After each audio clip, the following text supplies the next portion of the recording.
on board. We got the whole gang's here.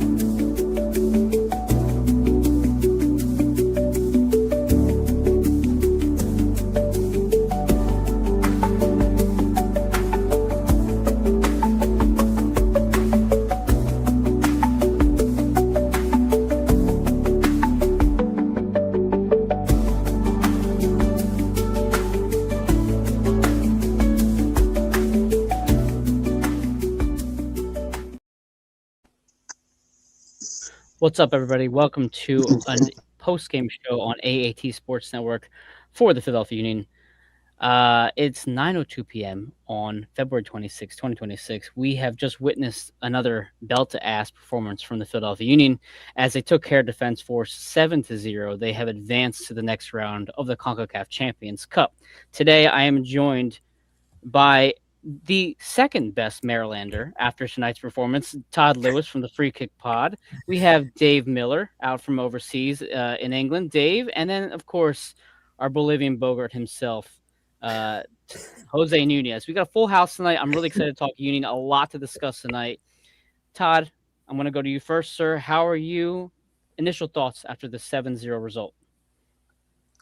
Yeah, I mean, you start watching that game and you're like, okay, how do you write a match report? How do you, I don't know, write a storyline for a 7-0 victory, a game that you already knew that the Union were up 5-0 in, and you try to find positives. And, well, you don't have to look that much harder anymore after seeing Kevin Sullivan get 2 goals and 2 assists on the night. So I'm sure everybody's match report's going to be about Kevin Sullivan, that's for sure. Absolutely. Real quick, Todd, I know that you're going to go do your report soon. I just want to ask you, how was the whole Fox thing? Because it was pretty dope. Yeah, it was pretty cool.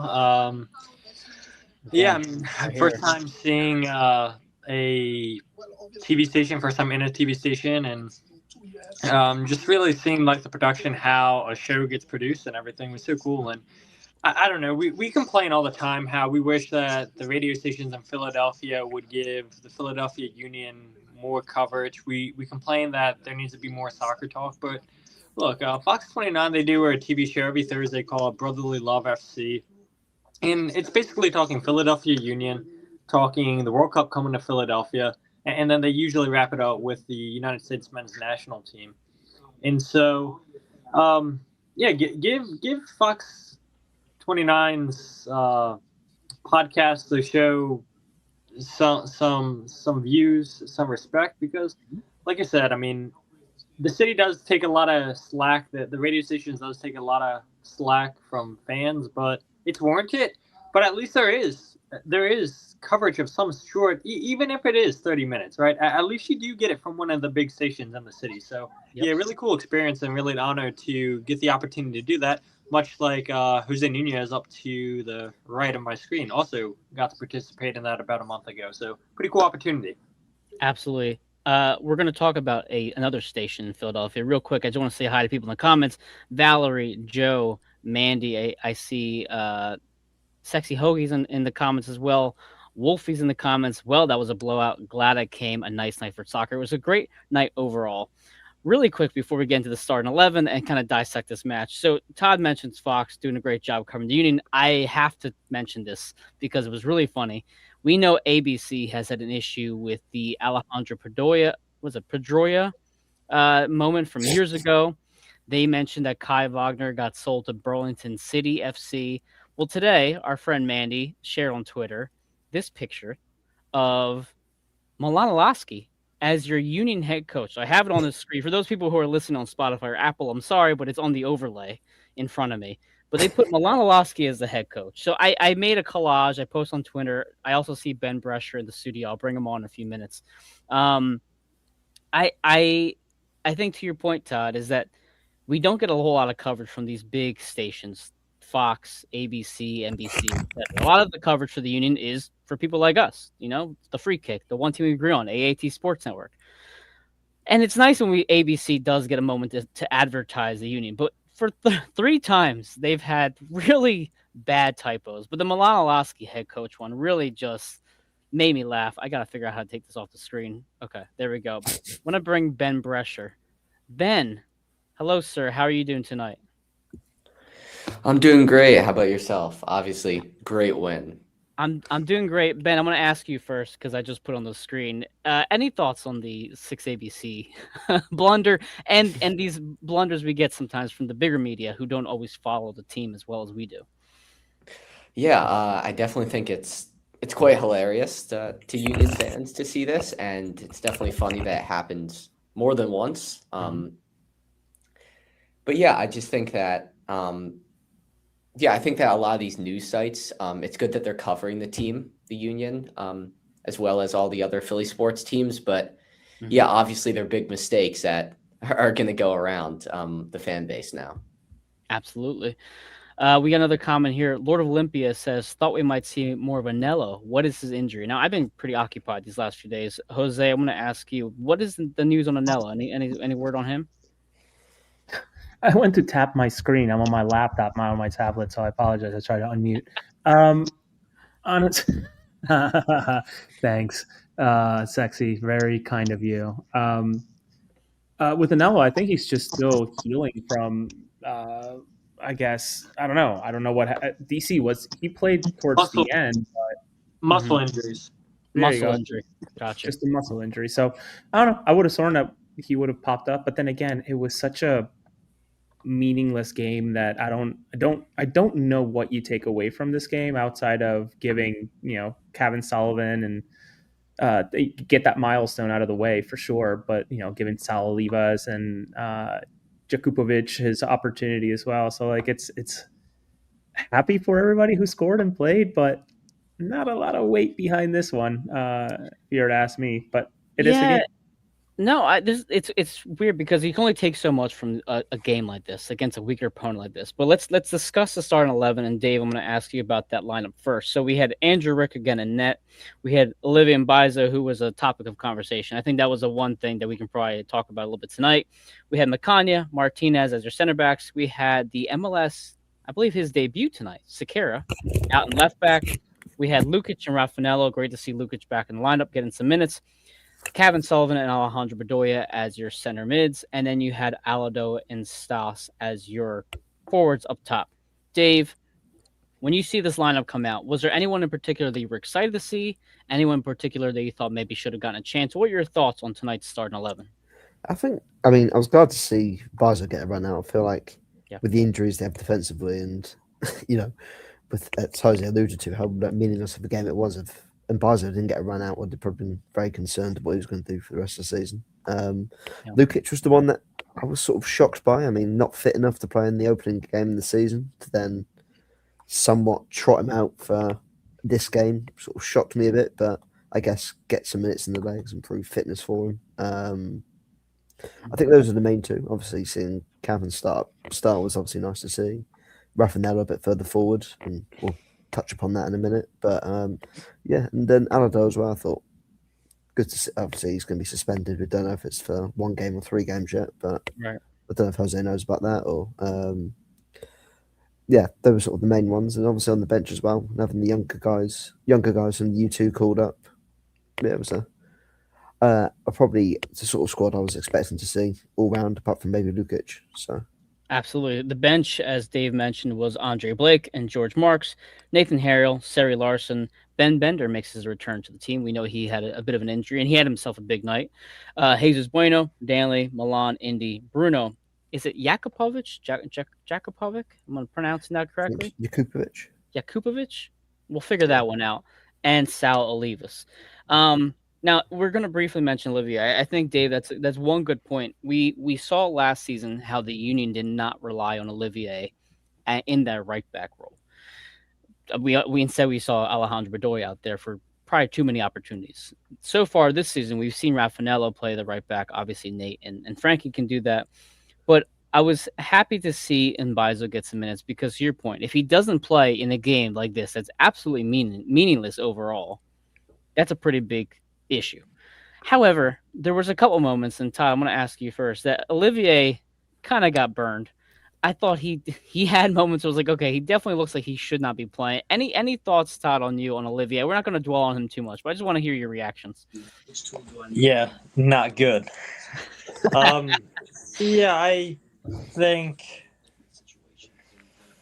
I think it's really hard, right? I said it to you guys in the in one of the group chats that we're in. I said it's really hard to analyze a game when the opponents are that different, where the quality level is that different. And Bradley Cornell is talking in the background, so if you guys hear anything, I apologize for that. But I mean, Bradley Cornell just said, there was moments where Defense Force made the game difficult for the Union, and I feel like that's typical coach talk, right? That maybe there was a moment 20 minutes after the Union stopped scoring their 3 goals in the first half.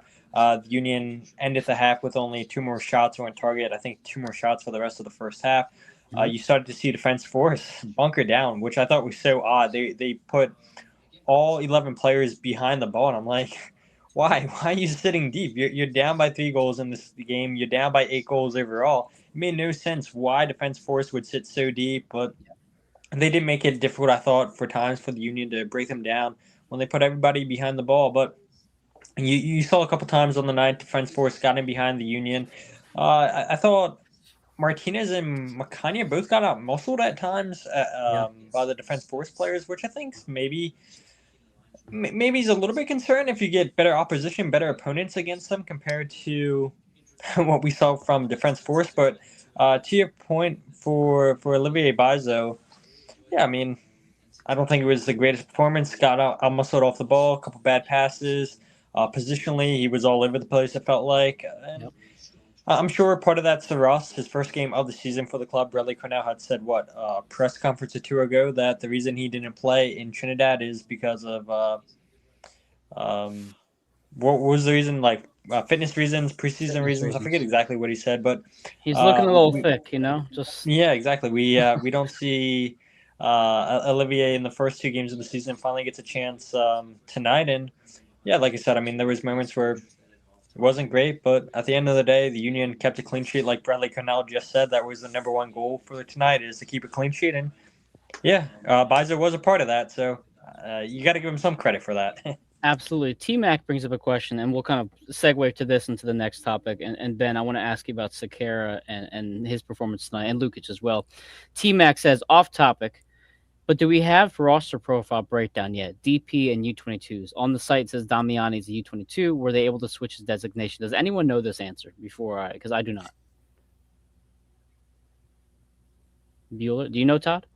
It comes out a little bit later, doesn't it? It takes none of it's official yet. So whatever's on the Union's website, it's a little bit outdated. Gotcha. Roster designations, I believe, were due the 18th. I don't have it in front of me. I don't have my laptop.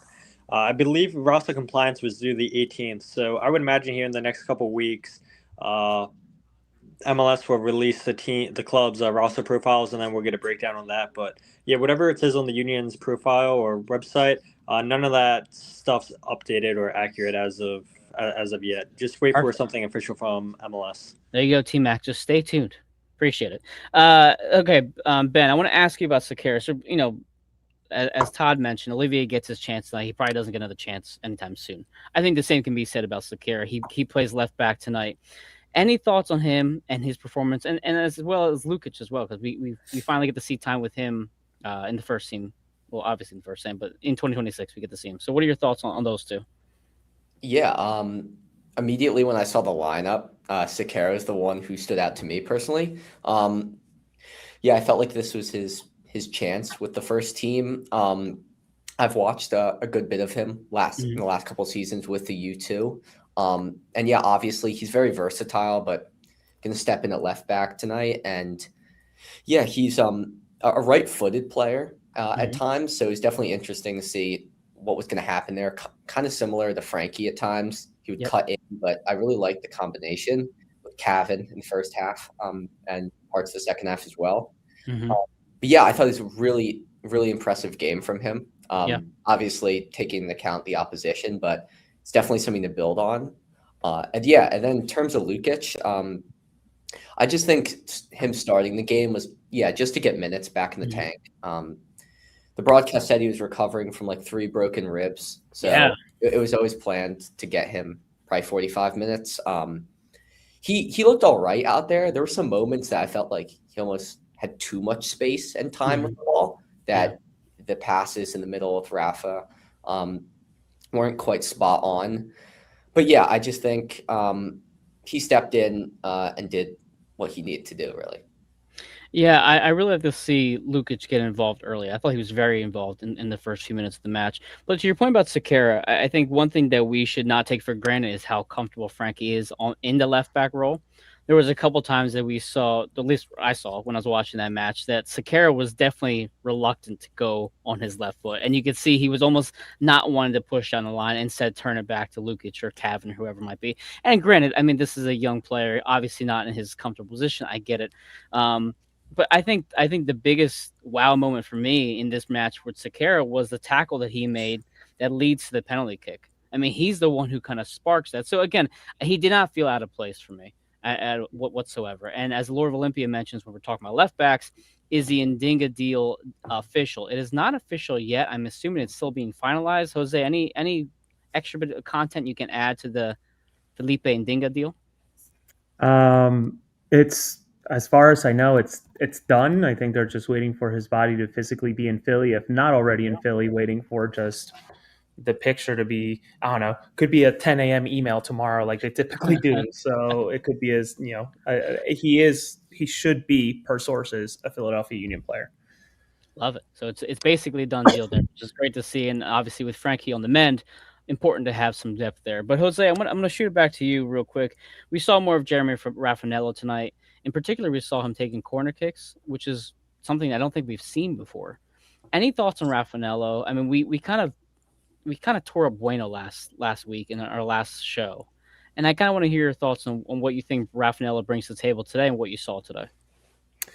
I think that what Raffanello brings to the table is just eating up minutes for players that don't need to play minutes in games that don't really matter, if that makes sense, right? I think he's a great minute machine, per se. Again, like after the first 20 minutes of the first game, you could tell that this was going to go sideways. Never mind the first 10 and 15 of today, like completely unnecessary to even go. I think in the one group chat, I was like, can they just end this at like the 80th minute? There's no need to play these last 10. Just wrap it up. And I think that's what Raffanello is doing. And, I'm not trying to be overly critical of the guy, but I think he's playing for his future on where he's going to play. I don't know that MLS is the level that he's going to stick around with. I look at something like a Chris Donovan. He would be a fantastic USL player, maybe somewhere abroad. But I think right now at this moment, he's a player who's trying to figure out and show off a highlight reel tape, and he's gotten basically 2 full games out of CONCACAF Champions Cup to show. It's just how much are these USL teams putting weight behind Defense Force FC on the minutes that he played. Yeah, I agree there 100%. And it's a crowded midfield now. And even though Ndinga is going to be your left back, I mean, we've seen what Bradley Carnell can do with his players and how versatile these players can be. And we look at Sal Levis tonight playing almost in an attacking mid role. We didn't expect to see that from him. So I agree with your assessment on Raffanello. I really like the guy. He's a South Jersey guy, so maybe that's why I have extra affection for him. But I want to. Yeah, that's why. Jersey guys, through and through. But listen, Dave, one thing that was a nice moment tonight was Ganya Martinez gets his first Union goal. Gets it all pretty, an awkward bounce that leads to him. What were your thoughts on Martinez? What were your thoughts on those first 2 goals, both the Lukic PK, which wasn't the best, and then the Martinez goal? But I think, to be fair, I think defensively it's pretty hard. I mean, obviously, Mbazo had a couple of iffy moments, but I think it's quite hard to judge players, the defensive players in these sort of games, because they didn't have anything to do. Sure. Although, I guess you could then praise them in the sense that they essentially restricted Defence Force to essentially nothing going forward, which, again, is what you'd expect. Apart from that iffy, penalty appeal, which led to a yellow card for the booking, which I'm sure we'll touch upon. But in terms of the first 2 goals, obviously, a mixture of a very difficult bounce, but also a very fortunate bounce, deflection, sort of.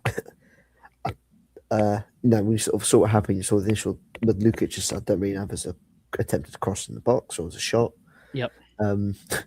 sort of the deflection, it just sort of came perfectly to to Martinez, and fair play to him. Very good finish. Stuck it in the far corner. I'm not gonna say a striker's finish, but a solid enough finish to open your account for the first shooting goal, and then the second goal.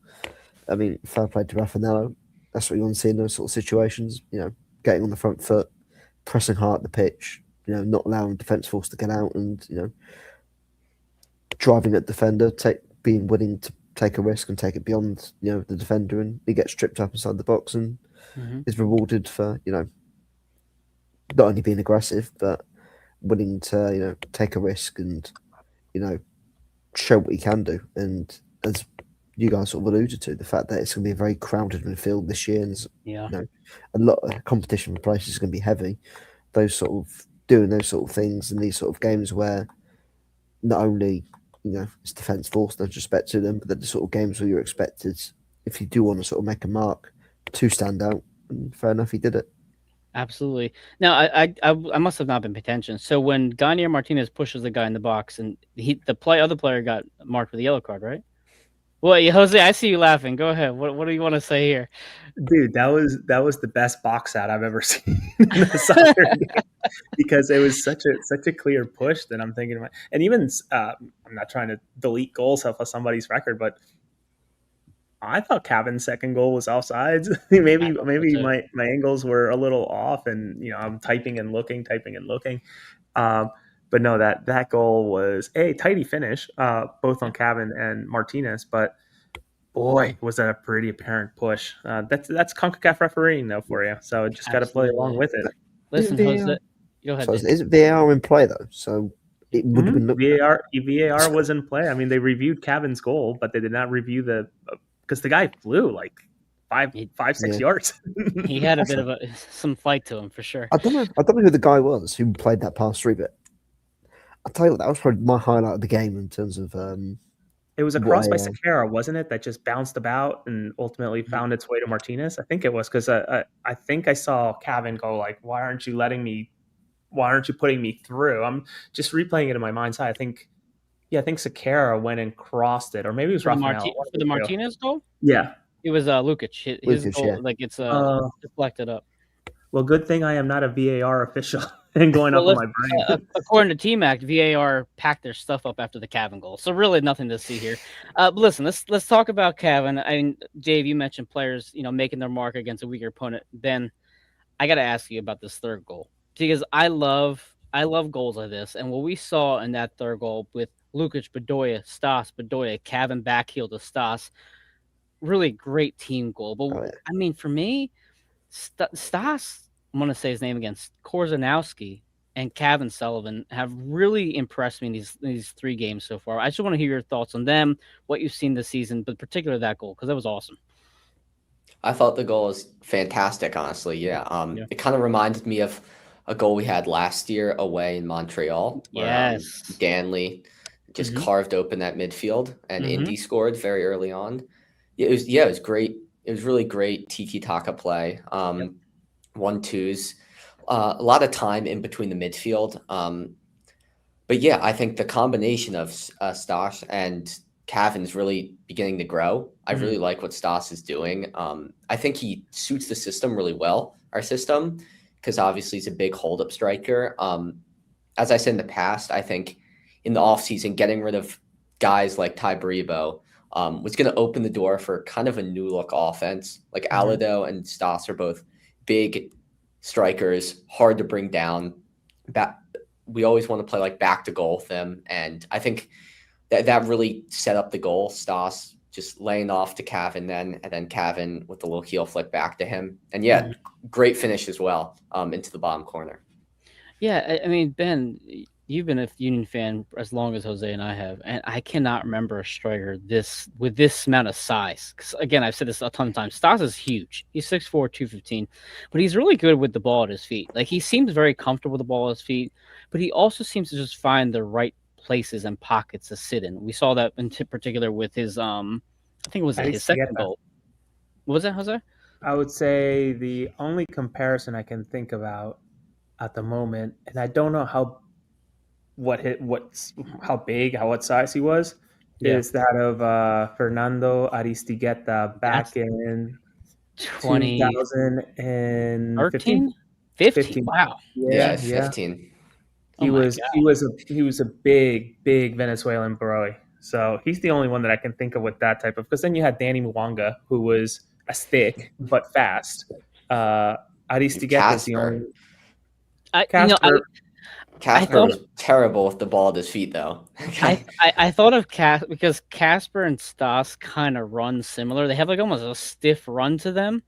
But I agree with you, Ben. Casper was awful with the ball at his feet, but no, Stas just looks really comfortable. And again, one of you guys maybe can tell me how old Stas is in terms of age. But yeah, Ben, I don't know. I can't think of someone who looks like he's just so comfortable immediately, because a lot of times the strikers take time to develop for the Union. Just this guy seems comfortable right now. Yeah, I think Stas is 23, maybe. I think he's somewhat old. Compared to all the other strikers. 20. He's 20. What? Okay, sorry. Go ahead, Ben. I thought Jose was saying something. Never mind. No, I think he's 20. Oh, he's 20. Okay. No, I was going like this because you have Mr. Ben saying that he's old. I'm like, old. Yeah, okay, brother. But go ahead, Ben. Finish your thought there. No, yeah, I was just gonna say that. It's gonna be a big year for him. I think these last couple games, obviously getting minutes in DC game for him, he's standout with Penn in the Ivy League.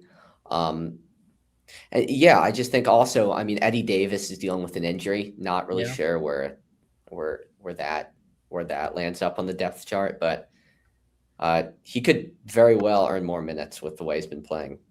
Yeah, or he gets loaned out. Well, as T-Mac says, Stas looking like a nice trade target for a lot of striker desperate teams in MLS.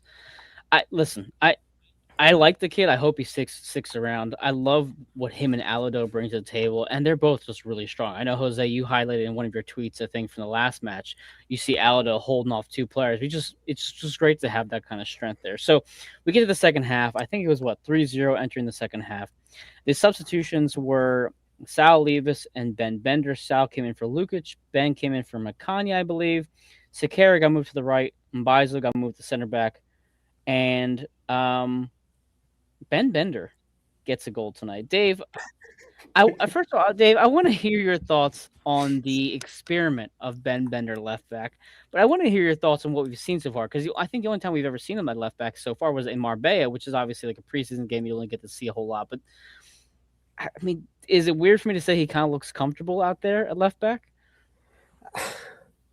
Again, I think the same situation we said before from like a defensive point of view. I think it's hard to judge a defender in these sort of games. I feel like no disrespect to defence force, but I think us four playing as the back four for the Union would have probably looked comfortable out there tonight. I mean, it was just a massive gulf in quality between the two teams. Even even with the Union essentially playing second and third string players.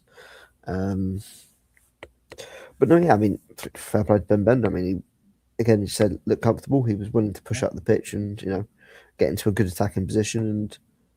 And I mean, yeah, great finish, a fantastic finish, lovely ball over from Kevin Sullivan.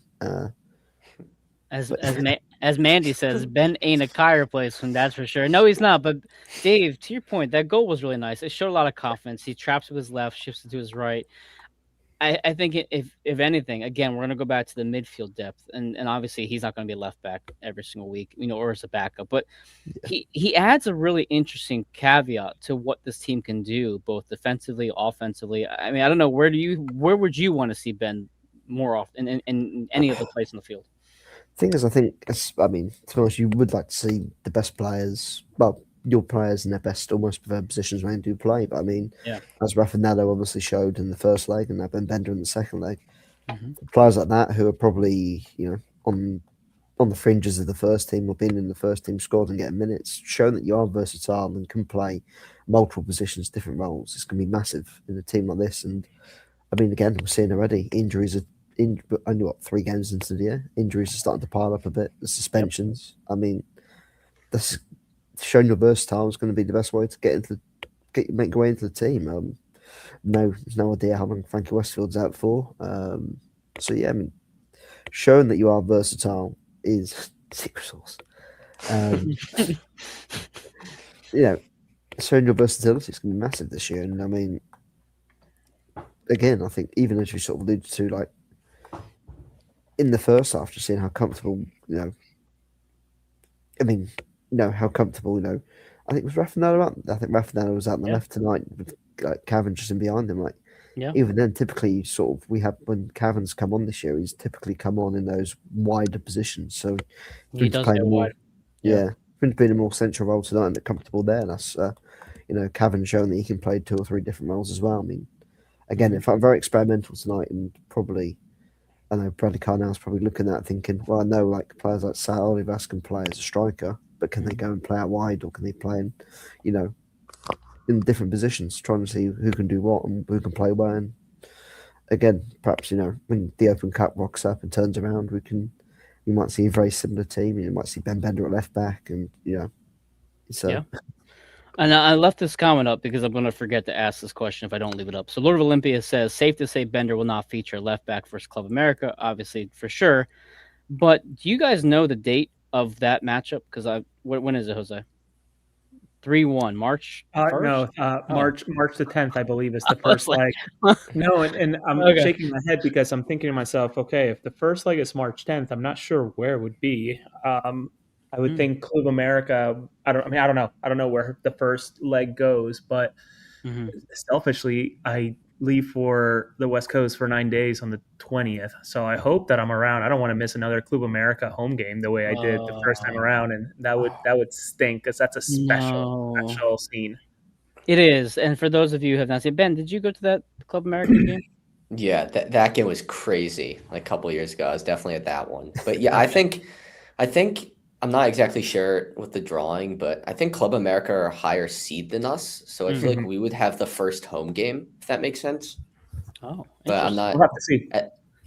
I'm not sure. Lord of Olympia says Philly's home first. So listen, Jose, you got to find a way because again, it's to Ben's point. It was an unreal experience. Really quick, Jose, I want to ask you about. I'm going to say his name again, Malik Jakupovic. And I'll also ask you about Sal Olivas. I know you probably know about more about Malik than Sal. What were your thoughts on his performance tonight? I love to see his aggression. Got that nice shot on goal. We actually joked in our text like maybe he'll score before Cavan. But what are your thoughts on these 2 young players tonight? Malik is really. I think he's probably the gem of the system right now in terms of development. I don't even consider Cavan the gem anymore because he's obviously a senior player and he's playing and getting involved. So he evolved from that status of blue chip or whatever. I would say that Malik's likely, even though, as I understand it, already has a homegrown contract, just hasn't been announced or activated per sources, just going to say it out loud. That I think I reported last year. Monaco was interested in him. A whole bunch of teams in Europe were interested in him, and Philly somehow beat them all to the punch. But he's genuinely the gem of the system, and it was fun to listen to the interview that Kyle and Jillian of the One Team We Agree On put out with, or the preview, I should say, with Ryan Richter for Union 2. He was kind of disappointed that Malik actually went and played, not disappointed, but he went and played CONCACAF, and they're playing games where that team, US U17s, winning 9-0, 8-0. Would have been probably better served to stayed in camp and practice with the first team than go and play and score 5 against, what is it? French New Guinea was one of the teams. Like, come on, probably not the best use of the dude's time. But he's one of those players that, listen, he's younger than 17 or 17. I can't recall exactly his age. Who is better served practicing with the first team than he is representing his country at 17.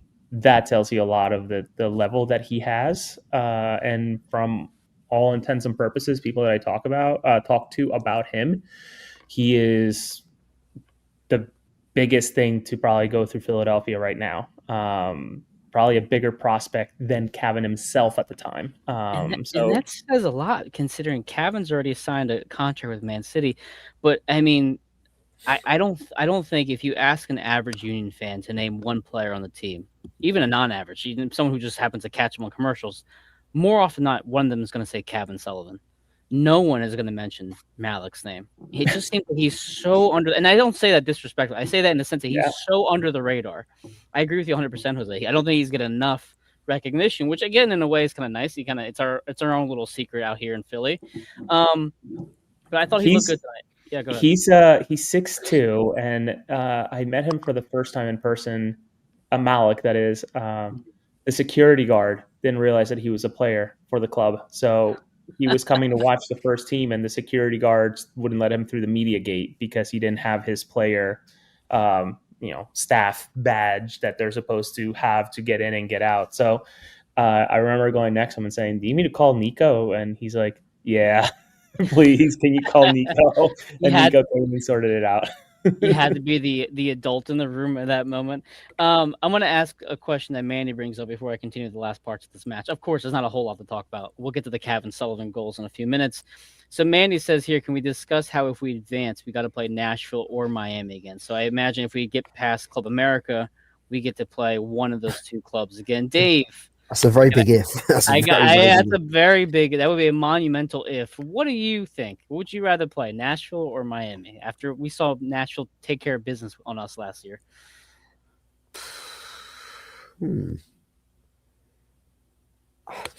That's a tough one. I mean, obviously seeing how Miami start the season in LA as well.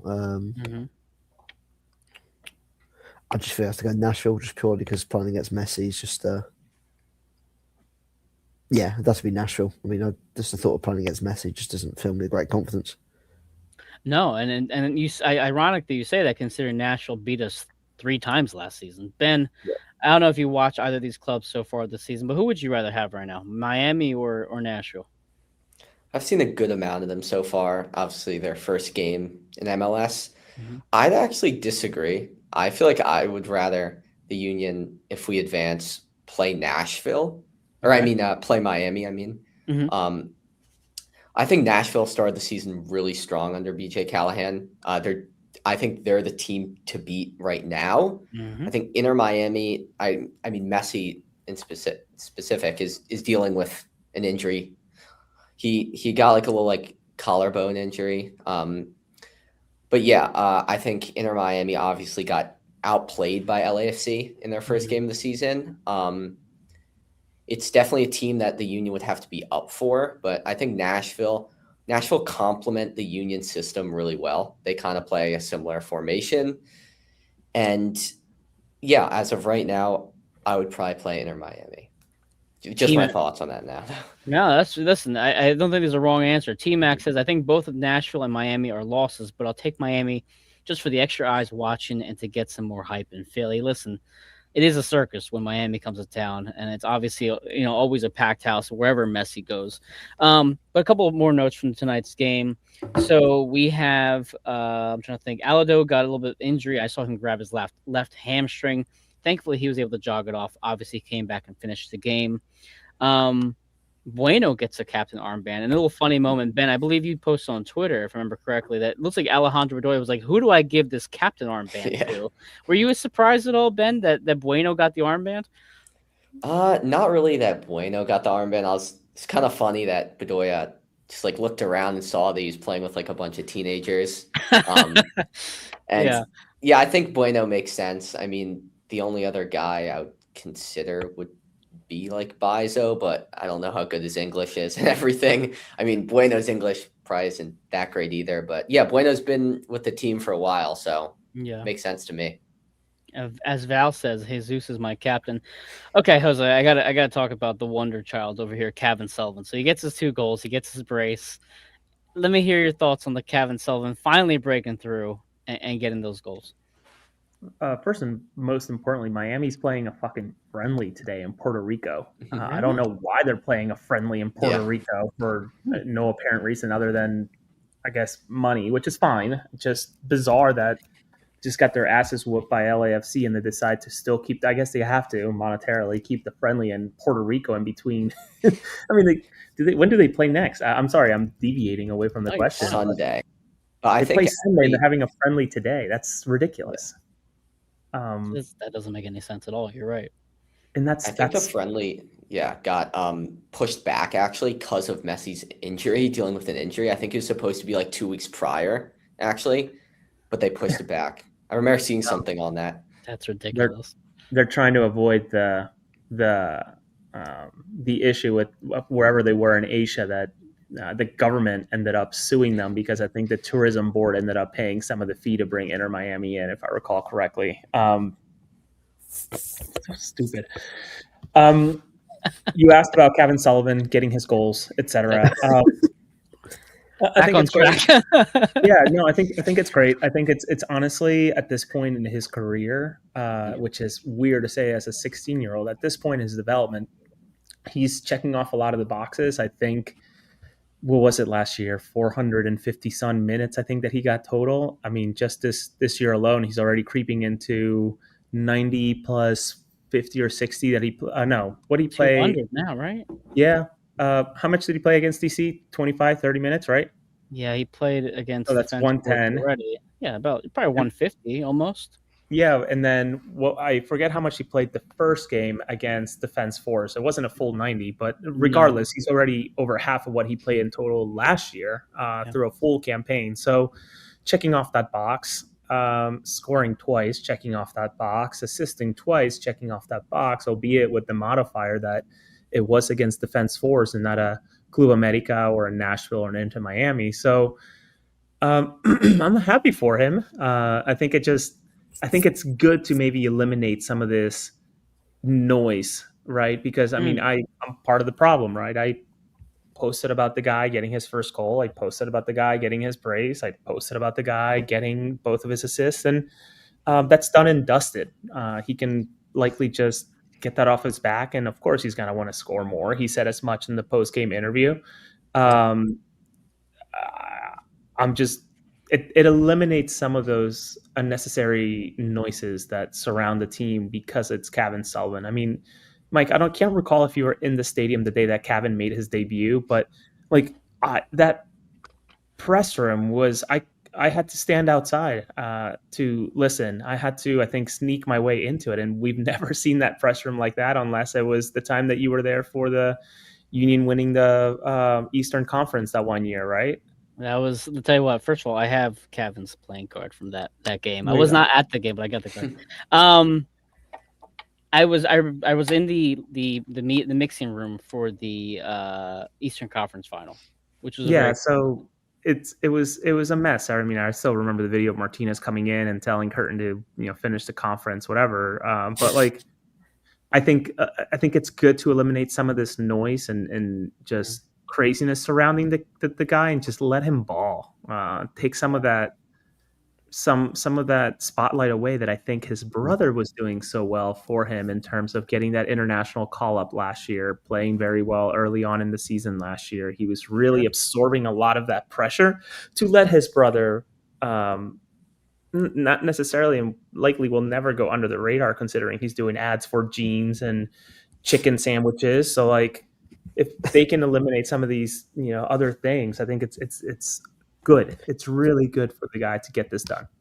Do you also think that him going away with Man City during the off season, training with them actually perhaps helped him to actually just focus, having all the as you alluded to, on the outside noise and, going over to their setup and no disrespect to the Union, but actually working with, a better quality of players, because I think he did work with the first team for a while as well, working with the better quality of players, high standard of coaching, and then going into, the younger teams and working with them. I think it's good. Yeah. Even that trip, and I think he even had a prior trip where I don't even think he played with the reserves. I think he just was there to see the facilities, and I remember pictures coming out of that. It was him and Quinn out there. I think it's again very good to just get all of that nonsense out of the way, so the kid can just go on and focus into what matters most, which is his development. Because I said it to Todd, I say it to you guys all the time. The time with Kevin is accounted for. It's a ticking clock, and could even be shorter if things don't go as expected. And Manchester City decides to, I'm guessing. I mean, I don't know for sure, but like I'm guessing Manchester City could say, he's 17. He can work in certain countries and outside of the U.S. And we're going to send him to one of our gajillion clubs to go and play elsewhere, so he can, get more minutes or have better competition. So it's all the time that we have as press, fans, whatever, is all accounted for. It's just how is it going to be divided up, Yeah. and that's up to Carnell and management. I think as Yeah. well as Go sorry, ahead, Mike, Dave. No, I think as well as you alluded to, with having that allotted time and that limited amount of time with Cavan as well. Mhm. I mean, the one thing the union really have to avoid doing is really put, not just the union, the media, the fans, is really applying this pressure of being like, we've got 2 years of Cavan. We have to make these 2 years count. We need to make him this focal point in the team. Obviously, he's not now, but as he gets up, as the season develops and it goes into next year with as a 17-year-old, and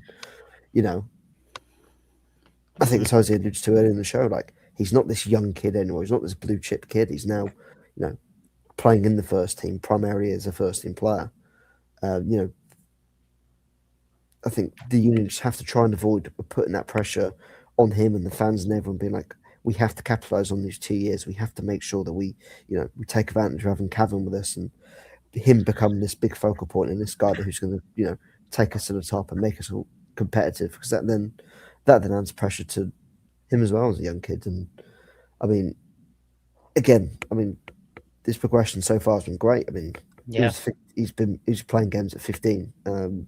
and again, it's all great. But when it'll get to a point this year when he's 17, he's coming into he's playing week in and week out, and it's like we have to capitalize on this moment. And does that then add more pressure on him to perform and the people around him to deliver? Because sort of you have that finite amount of time with him to really whether it's the union competing, going as far in this competition, or we saw what happened last year with winning the Support Shield. Is it another year with making sure that we can win the whole MLS Cup with Cavan Sullivan?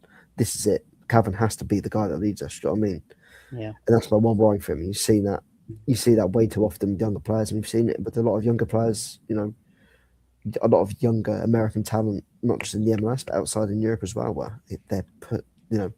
Pulisic, for example, and Pepe and Gio Reyna, where they're seen as these world beaters, the next big thing, the greatest thing to happen to the sport. And then you look at Gio Reyna now; he's sort of languishing. He's just finally getting back to playing consistently at Borussia Dortmund or wherever he is now. And I think Pepe has kicked on as well this year, being outside of that shadow and playing in Holland and doing his thing. I mean, they just have to let him play and don't put pressure on him to be the reason that the union are going to succeed. It's funny that Dave, you said something, and like it really made me think about like sports windows. Mandy says here though, FS1 did a short show on Philly right after the match, and it started with the feature on the Sullivans. Jose's cracking up. I'll ask you in a second. Mandy again says, don't want to burn him out before he's a legal adult, and she also adds here, you see the same thing with child actors and stars, which is a great comparison.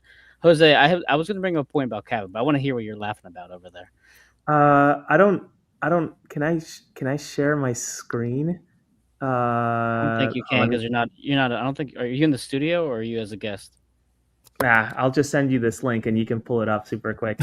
It's comical, man. Like I know I get sponsorships, but like the extent to make sure they can check off the boxes is just amazing. Especially when it comes to man of the match awards and whatever. Like pull up that picture quick and look at just how well positioned everything is to block the part that is likely not kosher to show a 16, 17-year-old with. Did that link I'm doing work in the background right now. The one thing I'm going to bring up as I'm doing this in real time. No, it's okay. I'm trying to balance my brain and doing like a quick save on my computer. So Dave, you bring up an interesting point with the use of Cavan and the team trying to be ready and try to win now, essentially. But I think something that maybe Ben Brescher, I say your last name like you're not right in front of me. Like something that Ben I think mentioned with Frankie Westfield, and now we're seeing with Stas is that yes, Cavan is still a child and he's still like developing, but he has this really good chemistry that we're seeing develop in front of us with Stas. We saw with Frankie, and the Union have had this run of having players that are more MLS ready and having like kids like Jack McGlynn, Paxton Aronson. They're not like quite ready yet. This seems like a window, at least this year, that the kids, quote unquote, the kids are like really mature enough right now, and these new additions are really good right now, and it's almost like the perfect storm of youth and experience. I don't know, Ben, if you understand what I'm trying to say, if you feel like I'm making any sense, but what are your thoughts on this team maybe being ready to win now with Kevin? Yeah, I think that's a really good question. A lot of MLS pundits and people in the offseason were talking like about obviously the union's decisions to part ways with a lot of the guys, especially Gleshnes, who Yep. was poised for another big year after having honestly a Defender of the Year runner-up campaign. Yeah, I think they did a good job at replacing a lot of the guys, like Sari Larson coming in. It's going to be that leadership on the back line. I think it's definitely important to have like veterans in the team if you're going to play games against clubs like Club America, who it's going to be a big match, high intensity, and you need guys who are built for the moment. And so I expect the Union to lean on the veterans in games like that. But then in league games in the MLS, I think that's where you let the youth kind of show. That's where Kevin Sullivan's going to get us a chance, Frankie Westfield and other guys. We'll see Andrew Rick a lot this year too. Yeah, sure. Who will learn off of Andre Blake. And yeah, I think the youth is what's going to lead this team to success this year. Yes. I think obviously Ezekiel Alado, the club record signing, is only 20 years old. He is going to be the focal point of this team. And Damiani's only, I think, 23 years old as well. I think he's 23. I know Indy, I think, is like 24, 25. Luke is just like 24, 25. These aren't old players. Yeah, even Milan Olaski, who's 26 years old. He is one of them, as I wrote for the thing. He's one of the main veterans on this team now. Yeah. And yeah, I think that the youth is really going to define the Union season. I agree 100%. And Jose, I found the picture. I got it. So again, I was trying to make sense of my thought as I was doing this. So thank you, Ben, for explain it a little bit better than me. But Jose's comment earlier. So this is the graphic that the CONCACAF Champions Cup put out for the audio people who aren't watching. It says a night to remember for Sullivan with the heart eye emoji, and Kevin is like has his superior player of the match trophy thing plaque. Now, is that a Michelob Ultra? Yeah, so Branded above it? Okay. Michelob Ultra is the sponsor. I actually went and found a different one from another player that's older. So whenever you get a chance, you can look at the tweet I just put out. But and an older player who's not the age of Kevin Sullivan, who also earned the award. There are two very apparent branding opportunities that say Michelob Ultra, bright and proud. Doesn't say bright and proud, but it's bright and very proud on the graphic. So it's just hilarious that this is the type of stuff you run into when you have such a young player, right? Like you can't. It's the way that NFL can't advertise beer for the morning games when they're in Europe. Like you see zero beer commercials. There's a one rule, and I think Shane Gillis made it like a funny commercial for one of the Super Bowls. You can't drink alcohol on a commercial. Apparently, like you can have a can. You cannot. It has to be. It's typically some mixture of carbonated iced tea or something like that. I can't remember exactly what the mixture is. It's something different. Yeah, as Wolf says, kid can't even drink, but okay, it's funny. Listen, it's not a whole lot to talk about when you have a game like this, but at the same time, there is a lot to talk about. As we saw tonight, we've been discussing this for 53 minutes. So I love you guys hopped on, had a conversation. By the way, I know Todd Lewis was on for a few minutes as well. He had to go finish his match report, so appreciate him hopping on. Dave, I'll go to you first, sir. Any final thought tonight, or any thought about NYCFC on Sunday? My first thought. One thought I wanted to put out there. I don't know. There was a moment in the game. The diving moment. Diving moment. Possible should have been penalty. The guy who threaded that pass through, I thought that was like the best. That was the best passage of play of the entire game. He somehow managed to keep the ball, like dribbled around like 4 different players, and then played the perfect through ball to the guy. I was like, who is this guy and who is this guy? I don't know what number it was. I was like, who is this guy and how did the Union sign him? He looks awesome. I love it. Also, and then also alluding to quickly the point that Todd alluded to earlier about that 20-minute spell where the Union sort of got shut out after they scored the first 3 goals. I think I said to you guys in the group chat,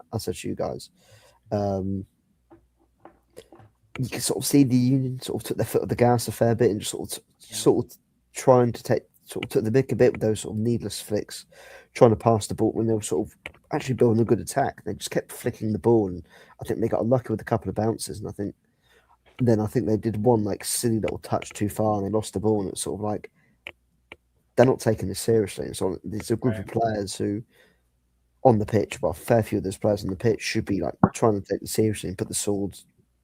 I know they're 3-0 up, but put the sword to them and try and like keep adding to the tally rather than sort of being disrespectful to defence force by And I presume Bradley must have seen that at half time as they sort of kicked back on in the second half and were actually clinical to what they did. And fair play to Alado for getting two assists on the night.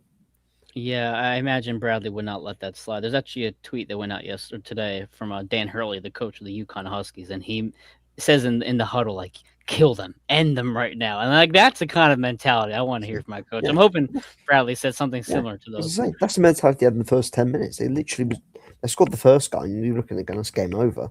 Literally from kickoff, they're literally pinning them in, they're winning the ball high at the pitch, and once they got the third goal, sort of died down for 20 minutes. But no, really, I mean, fair play to everyone that contribute to the win tonight again. Not the most difficult of opponents, but they got the job done. And I'm sure a couple of the players are probably giving Bradley Carr now a decision to make whether they should be involved in the matchday squad or not at the weekend. Yeah, as Valerie says here, our guys did make a lot of mistakes tonight, but unlike against better teams, we didn't pay for it. To your point, Dave. Yeah, I believe on the last show we had, Dave, to your point, what you're saying right now, Stas is that guy who's knocking on Bradley's door saying, listen, man, look what I can do when I get the time.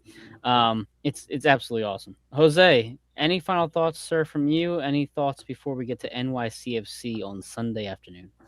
No, excited to be there today. I had hoped to be at the match. My wife is sick, so I had to take care of the boys tonight. So hopefully be able to be there on Sunday. I genuinely mean it. I feel like these CONCACAF matches are special, and maybe not so much by the skill equality across some of the games that the Union and other teams in MLS have to go up against, but it's a cool atmosphere, man. And very few people were there today, and very few people were able to witness Union history and CONCACAF history, because Kevin is now twice, based on minutes, the youngest and second youngest player to score in CONCACAF Champions Cup, literally based on minutes of his life. So there are cool moments, and I think I stress it enough, but like, don't ever take for granted a club team playing international ball, because 2024 and 2025 was pretty apparent. Like, I genuinely miss playing against the Saprisas of the world, and now obviously with the Union having a go at Club America, that's who you really want to play against. So got to enjoy every single CONCACAF match you can, even if it is some of these shitty. What was the final score? Total 13-0. 12-0. 12-0. Like, you got to try to enjoy it as much as you can. So what must be the aggregate, like the highest aggregate, score for a CONCACAF?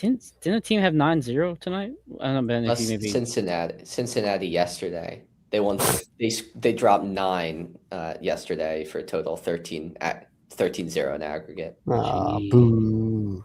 That's wild.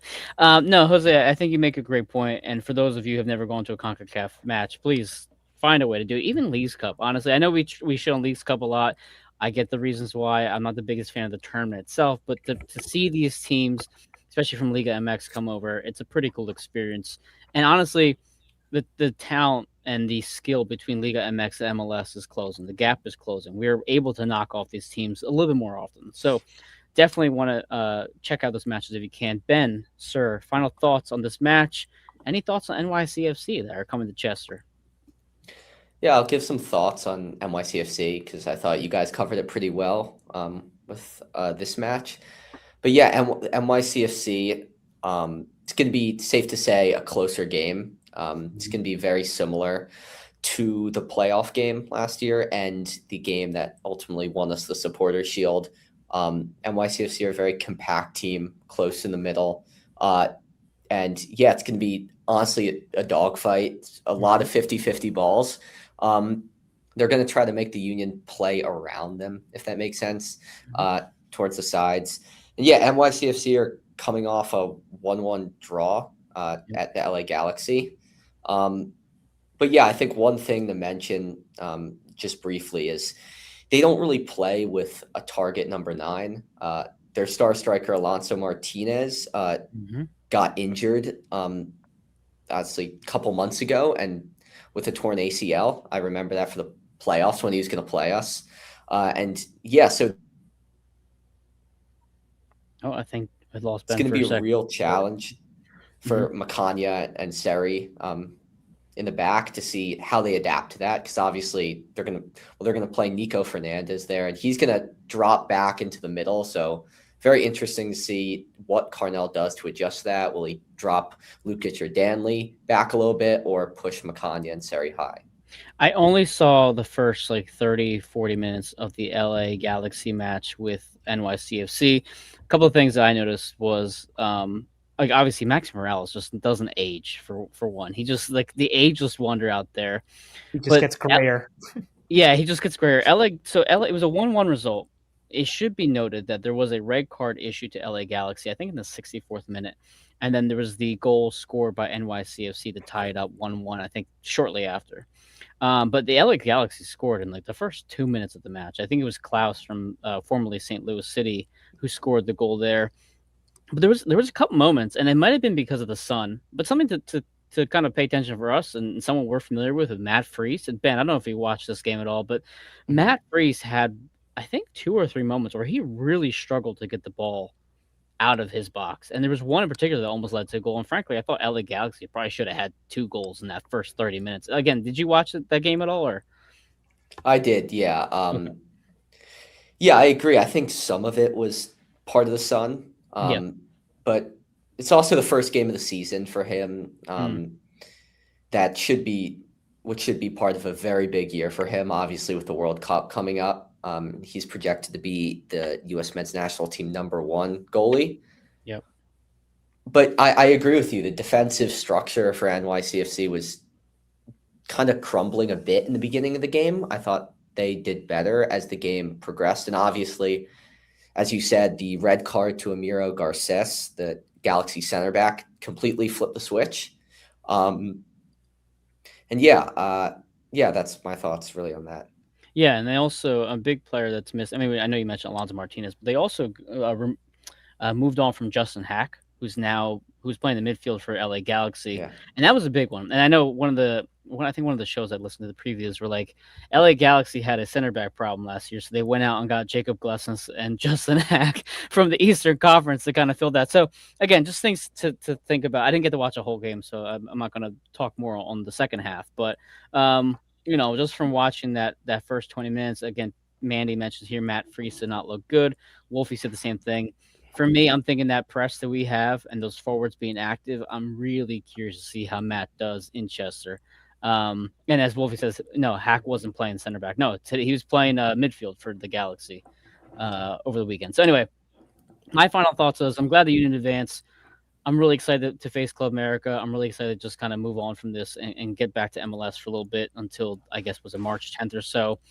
This is Across the Pitch on the AAT Sports Network. We do post-game shows after every single match to the best of our ability. We are going to be releasing a preview article for the NYCFC match. I'll be releasing that on Saturday morning at some point. Ben, Dave, and Jose all help me out, as well as Quentin Hall, who cannot join us tonight. Quentin, thinking about you, sir. But otherwise, thank you, everybody, for joining us tonight. It was a great result for the Union. Love to see Cavan score. Have a great night. Happy weekend, everybody. We'll see you Sunday afternoon after the match. DOOP.